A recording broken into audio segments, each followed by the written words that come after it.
pisau itu kita lihat dari sini. Kalau pisau yang geometrinya bagus, ininya lurus. Dari depan juga kita lihat ininya lurus. Nah, mata bilahnya juga lurus. Terus kita coba pakai tangan sini nih.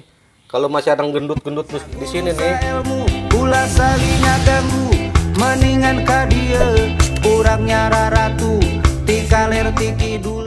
Assalamualaikum warahmatullahi wabarakatuh. Dulur-dulur, jumpa kembali dengan channel Jawara Halal Indonesia yang berisi konten-konten edukasi, diantaranya adalah tentang persiapan Hari Raya Kurban. Kali ini kita akan sharing-sharing dengan Koh SYN yang ada di Kota Cilegon, Provinsi Banten, yaitu berkaitan dengan bilah-bilah dan persiapan-persiapannya dalam menghadapi Idul Kurban. Assalamualaikum, Koh. Ya, waalaikumsalam warahmatullahi wabarakatuh. Ya, kali ini kita sharing-sharing apa nih, Koh? Kalian sharing-sharing perkenalan pisau dulu ya. Kita di sini ada pisau bacer dan pisau sembelih. Pertama kita lihat dulu, ini namanya pisau boning. Pisau boning ini kecil, lurus, gunanya untuk memisahkan daging dari tulang. Tar, Koh, sebentar. Ini emang untuk menyembelih pisaunya bukan hanya satu macam gitu, Koh. Emang ada berbagai macam ya? Pisau bacering dulu, nanti bukan sembelih, belum sembelih dulu nih. Perkenalan pisau dulu. Biasa kan kalau di lapangan tuh pisau kadang-kadang asal juga buat belah-belah daging, buat motong-motong daging. Nah, kita perkenalkan ini supaya kerjanya lebih enak. Kita kenalan ini pisau boning. Boning ini untuk memisahkan daging dari tulang. Nah, lebih enak dia pisaunya kan. Secara bentuk itu dia ciri-cirinya lancip. Oh, lancip dan matanya dia agak konveks dikit. Karena dia kan ke tulang nanti masuk begini jadi dagingnya lebih enak lepasnya. Oke. Nah, yang kedua saya perkenalkan ini namanya pisau skinning atau skinner. Nah, bentuknya seperti ini, atau dibilang pisau Indian ya, ngesmuk. Ini untuk kulit, untuk menguluti sapi. Jadi main di sini aja kulit itu nggak bakal robek, begini aja dia. Secara bentuk dia lebih aman, karena dia main di sini aja nih. Oh. Gitu loh, di sini nih. Nggak main di runcingnya. Lebih enak dan kerja lebih cepat. Ini namanya pisau skinning, dan ini pisau buat potong-potong daging. Bisa buat sembelih, bisa juga buat potong-potong daging. Tidak spesifik untuk sembelih ini, karena untuk bacering. Dan yang terakhir ini pisau cleaver. Nah, ini kalau pisau cleaver ini digunakan untuk potong tulang nih, belah-belah tulang yang keras-keras, pakai pisau seperti ini nih. Jadi enak, powernya full. Ya, dia lebih berat ya. Lebih berat. Lebih berat. Terus matanya juga mata konveks dia. Jadi nggak gampang chipping atau rolling ya. Gitu loh. Ya, nah, yang terakhir ini pisau sembelih. Nah, ini pisau sembelih kebetulan nih, semua nih pisau buatan SYN. Nah, ini pisau baru jadi nih. Sekitar 20 cm. Ini pisau pendek ini sekitar 20 cm untuk gaya tarik. Ya. Dan untuk pisau sembelih itu kalau bisa kita gunakan full flat. Pengertian full flat itu mata bilahnya seperti S-nya begini nih. Huruf V. Jadi dia fungsinya supaya kalau pada saat nyembelih lebih ngirisnya tuh lebih dalam gitu loh. Jadi tidak tersangkut. Kalau mata bilahnya dia konveks, dia kan agak gemuk tuh. Jadi kalau buat nyembelih itu agak ketahan. Kalau dia full flat, blesek apa istilahnya ya? Langsung enak. Langsung kas gitu ya, buka dagingnya itu langsung enak, buka lehernya itu enak gitu loh. Nah, dianjurkan kalau pisau-pisau sembelih itu full flat bentuk geometri pisaunya. Ada juga model hollow, tapi kalau hollow itu jarang-jarang orang pakai gitu loh. Karena hanya maker-maker tertentu yang bisa bikin pisau-pisau hollow gitu. Kalau secara bahan sendiri untuk pisau sembelih ini? Ya kalau tergantung budget dan selera gitu loh. Ya minimal masuk kategori stainless lah supaya aman, perawatan juga enak. Kasar 10 boleh, D2 boleh, atau mau lebih tinggi lagi di Elmac, di M390. Nah, kebetulan ini pisau M390 nih saya bikinnya nih. Iya. Kalau untuk SYN sendiri standarnya? Kalau saya tergantung budget sih. Kalau saya ya lumayan, paling yang full stainless steel. Paling di atas Elmac saya bikin kalau buat pribadi ya.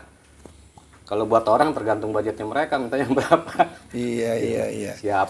Nah, jadi ini kembali ke penjelasan jenis-jenis bilah ataupun pisau yang dipergunakan untuk kurban ya. Nah, tapi mungkin sebelum lebih jauh mungkin bisa diulas-ulang kembali. Jadi apa-apa saja nih idealnya pisau yang disiapkan untuk dikurban? Idealnya pisau itu kalau kita gunakan minimal di kertas. Di Oh, ini kertas untuk kita ketajaman coba, ya? Iya, kita coba begini, nggak ada yang nyangkut, berarti aman tuh. Pokoknya di pisau di slicing kertas lancar, berarti aman. Tapi kalau kita tek gini berarti ada yang chipping tuh, micro chipping, harus dibenerin dulu tuh. Nanti kalau buat sembelih nyangkut itu di kulit. Kita liatin gini tuh. Dan untuk melihat pisau itu kita lihat dari sini. Kalau pisau yang geometrinya bagus, ininya lurus. Dari depan juga kita lihat ininya lurus. Nah, mata bilahnya juga lurus. Terus kita coba pakai tangan sini nih. Kalau masih ada gendut-gendut di sini nih, diasah lagi supaya dia benar-benar flat. Oh, gendut-gendut itu artinya ada melenceng? Belum rata dia. Kayak bergelombang begitu ya? Nah, itu nanti buat ngasah juga nggak maksimal. Kalau dia full flat ngasahnya juga enak gitu loh. Lebih maksimal. Oh, oke. Itu untuk apa? Untuk saran kalau khusus. ngecek tajam kan banyak juga bisa pakai kuku. Kalau kuku dengan gimana caranya? Kalau kuku di sininya ngerem berarti udah tajam itu. Kalau ngerem. Kalau di kuku masih jalan begini berarti masih tumpul. Atau juga ada di rambut. Kalau di rambutnya kayak ada magnet gitu, tek berarti tajam udah maksimal tuh. Jadi kayak nahan di rambut gitu loh. Pisaunya. Itu cukup segitu ya? Cukup itu. Kalau secara ketajaman artinya kalau sudah cukup dengan kertas? Di kertas atau di plastik ya kertas lah minimal. Kalau kertas sudah lancar cukup udah. Udah cukup tajamnya itu. Dan kalau di lapangan kalau bisa gunakan selalu bawa honing. Itu. Ya, ini modal kita nih di lapangan. Kalau misalnya dua sapi atau udah 3 sapi harus tetap kita honing. Jangan percaya wah 5 sapi nggak perlu ngasah. Jangan terlalu pede gitu. Tetap aja kita ini lagi. Ini kan guna fungsinya untuk buang lemak, terus meluruskan mata bilah yang udah bengkok-bengkok, habis dipakai. Jadi mata bilahnya lurus lagi. Gitu loh. Modal ini nih di lapangan nih. Harus ada tuh ya? Harus ada. Dan kita juga kalau misal nggak pede, ada daun di lapangan, ada daun atau kertas, kita coba juga nih. Kalau masih lancar berarti masih bisa dipakai lagi pisaunya. Jangan terlalu pede di lapangan gitu loh. Senjata harus kita cek ulang, cek dan recheck. Jadi intinya tuh nggak bisa dicampur-campur lah urusan pisau ini ya. Kalau pisau buat sembelih. Efeknya apa tuh kalau sampai dicampur-campur? Sembelih dipakai buat potong-potong daging juga. Misalkan. Ya rusak nanti matanya. Rusak, Soalnya ya? kalau pisau sembelih kan kita full flat tuh. Full flat kan gampang rawan rusak. Karena dia tipis di ujungnya. Sangat tipis gitu loh. Nanti kalau mau kena tulang, gompal, udah nggak bisa sembelih gitu. Sayang.